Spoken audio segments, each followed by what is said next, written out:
اور پھر کچھ لوگوں کا یہ خیال ہے، وہ کہتے ہیں اسلام میں صرف 2 عیدیں ہیں، یہ تیسری عید بریلویوں نے بنا لی۔ تو اسلام میں صرف 2 عیدیں ہونا یہ کوئی اصطلاح نہیں، کوئی قانون نہیں، کوئی شریعت کا ضابطہ نہیں، کوئی آیت نہیں، کوئی حدیث نہیں، بلکہ رسول اکرم نور مجسم شفیع معظم صلی اللہ علیہ وسلم کا فرمان سنن نسائی میں، سیاستہ میں سے سنن نسائی میں موجود ہے کہ آپ نے ایک حدیث کے اندر 5 عیدوں کا ذکر کیا، حالانکہ ابھی اس میں عید الفطر کا نام ہی نہیں لیا۔ پتہ چلا کہ وہ جو 5 کا ذکر کیا تو وہ 5 بھی آخری فکر نہیں کہ صرف 5 ہیں، 5 کے علاوہ نہیں، لیکن 5 تو جب ایک حدیث میں ہے تو وہ لوگ کہاں گئے کہ جن کے نزدیک کے ہیں ہی 2 صرف۔ تو رسول پاک صلی اللہ علیہ وسلم نے فرمایا 9 ذو الحج کے بارے میں، جو عرفہ کا دن ہے، جس دن عرفات میں وقوف کیا جاتا ہے، یوم عرفہ و یوم النحر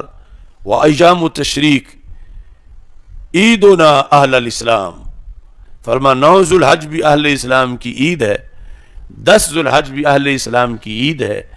11 ذو الحج بھی اہل اسلام کی عید ہے، 12 ذو الحج بھی اہل اسلام کی عید ہے، اور 13 ذو الحج بھی اہل اسلام کی عید ہے اہل اسلام کی۔ لیکن وہ ایک حدیث میں 5 عیدیں تو وہاں ذکر ہیں، تو وہ کس دنیا میں رہتے ہیں جو کہتے ہیں کہ عیدیں صرف 2 ہیں؟ اور وہ 5 عیدیں ایک حدیث میں ذکر ہیں کتاب الحج سنن نسائی کے اندر، اور ابھی ان کے اندر جو عید الفطر ہے اس کا تو ذکر ہی نہیں، تو چھٹی تو وہ پھر ساتھ ہوگی۔ تو اس طرح یعنی کئی اعیاد ہیں اسلام کے اندر، اور ان سب عیدوں سے بڑی عید عید میلاد النبی صلی اللہ علیہ وسلم ہے۔ تو یہ استقبال ربیع الاول شریف میں ہم نے اس کی گفتگو اس اصطلاح کے لحاظ سے بھی کر دی کہ یہ کوئی ہمارا